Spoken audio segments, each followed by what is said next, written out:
હું સંતોની વંદના કરું છું. સાધુનું જીવન કેવું? બોલે કપાસના ફૂલની જેવું. તમે જો અહીંયા ભાવેશ દાદા મોગરો નહીં, કમળ નહીં, જુઈ નહીં, ચંપો નહીં, ચમેલી નહીં, કોઈ વસ્તુ નહીં. કોની ઉપમા આપી? બોલે કપાસના ફૂલની ઉપમા આપી. અને આમે ત્યાં આ બાજુના પરંગણામાં કપાસ બહુ હોવાય છે હમણાં, એટલે એના ફૂલની ને એના જીંડવાની ને એમાં કઈ બહુ કહેવાની કોઈ જરૂર નથી, પ્રકાશ ન પાડવો પડે.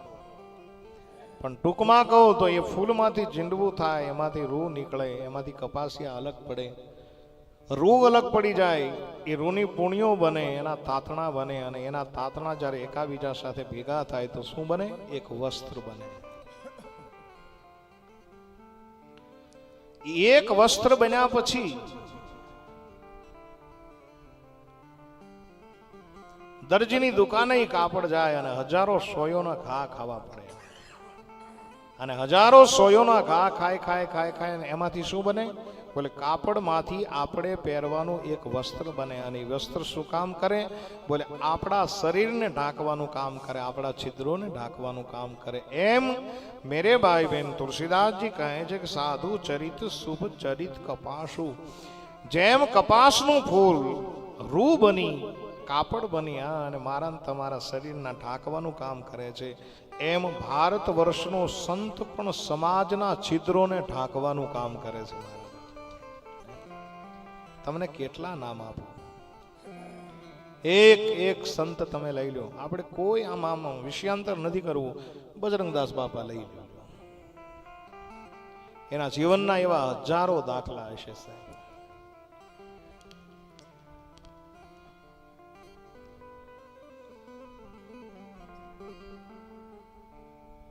ભારતને જ્યારે પૈસાની જરૂર પડી ને, પછી ઇન્દિરા ગાંધી નીકળ્યા હતા ગામડે ગામડે, અને બજરંગદાસ બાપાને ખબર પડી અને કીધું કે એ સમયના એક સેવક, હું નામ ભૂલી ગયો, સ્મૃતિમાં નથી, પણ એને બોલાવી અને કીધું કે દિલ્હીથી કોઈ બેન આવ્યા છે, શા માટે આવ્યા છે?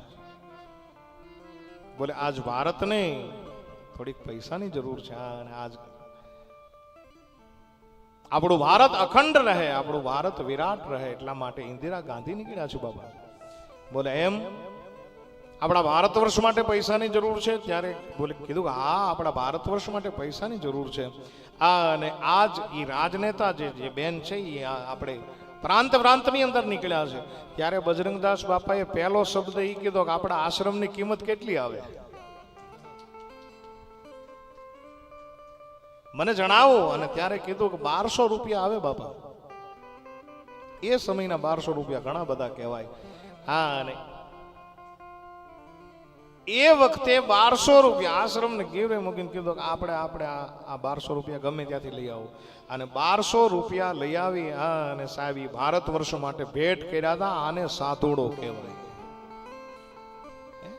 કે મારા દેશને ઊની આંચ ન આવે એટલા માટે હું કંઈ પણ કરી છૂટવા માટે તૈયાર. આ સમાજના છિદ્રોને ઢાંકવાનું કામ બજરંગદાસ બાપાએ કર્યું છે, ભારત વર્ષના સંતોએ કર્યું છે. અને સાધુ એટલે શું? સાધુ કઈ કોને શકાય? અમારે પૂજ્ય મોરારી બાપુએ ઘણી બધી વ્યાખ્યાઓ કરી છે. તુલસીદાસજીની ત્યાં વ્યાખ્યા તમે જો, સંત કોને કહી શકાય? બોલે સંત હાલતો ચાલતો પ્રયાગરાજ છે. જેમ પ્રયાગરાજની અંદર 3 નદીઓ વળે છે, ગંગા, યમુના અને સરસ્વતી, એમ સંતની અંદર પણ 3 ગુણ છે. કોણ? બોલે સત્ય, પ્રેમ અને કરુણા. અને એટલા માટે સાધુ સંતો હાલતો ચાલતો પ્રયાગ છે. સાધુ કોને કહી શકાય?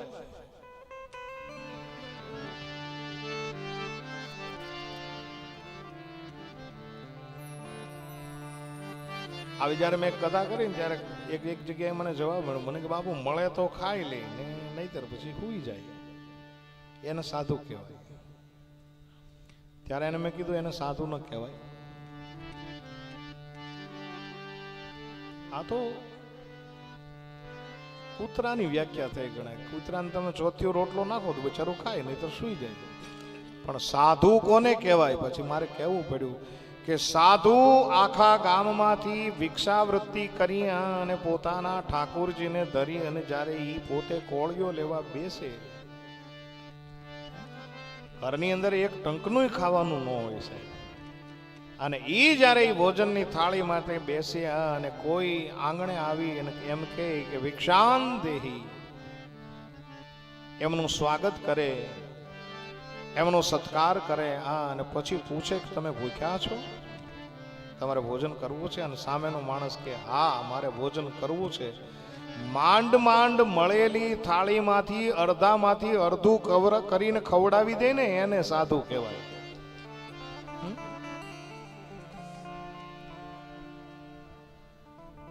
આજ હું બહુ ફક્રની સાથે કહી શકું, આજ હું બહુ આમ મારા દિલની અંદર આમ હરખના ફોરા વસૂટી જાય છે કે માત્ર ભારત વર્ષનું નહીં, પૂરી દુનિયાનું મોટામાં મોટું રસોડું હોય તો આપણું બગદાણાનું રસોડું છે.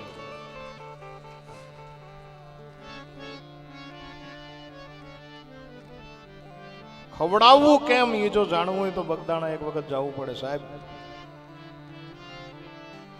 જે ખવડાવી અને ખાય એને સાધુ કહેવાય. અને કદાચ ન પણ મળે તો ભૂખ્યો રહીને અને સાહેબ બીજાને ભોજન આપે એનું નામ સાધુ કહેવાય. હમણાં પૂજ્ય મોરારી બાપુ એક સુંદર મજાનો દાખલો આપ્યો, મને યાદ આવે. ધારી મુકામે જ્યારે અમે સાથે હતા ત્યારે એને કે હિમાલયની ગુફામાં એક સાધુ તપ કરે. હિમાલયની ગુફામાં, અને બહુ નાની અમથી ઓરડી, ટૂંકમાં એ ઓરડીની અંદર આમ માંડ માંડ ઊભા રહી શકો એટલી જ વ્યવસ્થા. અંદર એનો ધૂણો, ધૂણાની સામે એ પોતે ધૂણી રમાવી અને બેસે ભજન કરે. અને એમાં ઘટના ઘટી કે હિમ વર્ષા થઈ, અને હિમવર્ષાના લીધે લોકો બધા ભાગવા લાગ્યા, દોડવા લાગ્યા, ક્યાંય સ્થાન ન મળ્યું.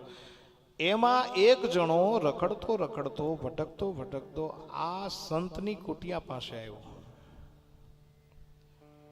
કુટિયાની અંદર જ્યાં આમ જોયું તો સંત તપશ્ચર્યા કરી રહ્યા હતા. અંદર આવ્યો એટલે તરત કીધું બહાર તોફાન છે, બહાર હિમવર્ષા થઈ રહી છે, તું એક કામ કર અંદર આવી જા. એને અંદર લઈ લીધો. બે જણા પલોઠી વાળીને બેઠા છે, જે પોતે સંત છે અને આવનાર માણસ છે. થોડીક વાર થઈ એટલે તરત બીજા બે જણા આવ્યા, અને એને જ્યાં પણ કુટિયાની અંદર ડોક્યું કર્યું એટલે સંતે કીધું કે બહાર તોફાન છે, કામ કરો અંદર આવી જાઓ.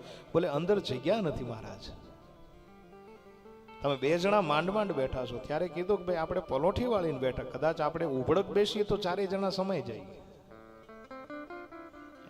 તમને તકલીફ ન થાય એટલા માટે તમે એક કામ કરો અંદર આવી જાઓ.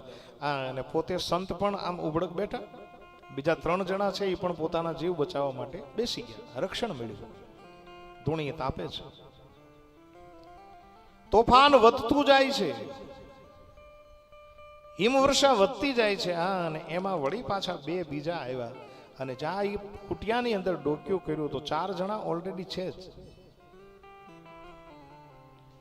પણ 2 જણા આવ્યા એટલે સંતને દયા આવી ગઈ અને કીધું કે ભાઈ, બોલે બાર બાપુ બહુ તોફાન છે અને એટલી બધી હિમવર્ષા થઈ રહી, સહન થાય એવું છે નહીં. એટલે તરત 2 જણાને કીધું કે તમે અંદર વી આવો.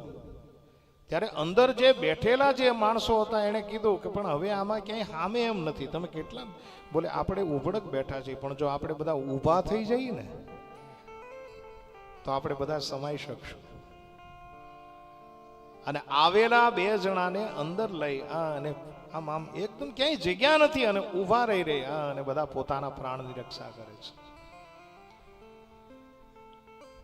વાતની મજા હવે છે કે થોડોક સમય થયો એટલે વળી પાછો દોડતો દોડતો એક માણસ આવ્યો, શરીરે શ્વાસ ચડી ગયો છે, હાફ ચડી ગયો છે.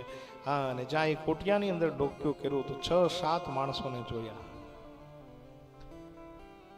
અને એ વ્યક્તિ તરત કીધું માફ કરશો પણ બહાર તોફાન છે એટલા માટે મારે અહીંયા આવવું પડ્યું, મારો પોતાનો પ્રાણ બચાવવા માટે. ત્યારે સંતે કીધું તમે આવી જાઓ. શું કીધું? તમે અંદર આવી જાઓ. ત્યારે અંદર રહેલા માણસોએ કીધું કે પણ બાપુ હવે કોઈ અંદર આવી શકે એમ છે નહીં, હવે સમાઈ શકે એમ નથી. બોલે કાંઈ નહીં, વિચારો જીવ છે અને પોતાનો પ્રાણ બચાવવા માટે જો આવી જતો હોય તો કદાચ જો ઈ આવી જતો હોય તો હજી એક જગ્યા છે. બોલે કઈ જગ્યા? બોલે હું પોતે બહાર નીકળી જાઉં. આ હા હા હા હે, હું બહાર રહી અને તમારી રક્ષા. આ ભારત વર્ષના સાધુ છે, મારો કહેવાનો મૂળ શું.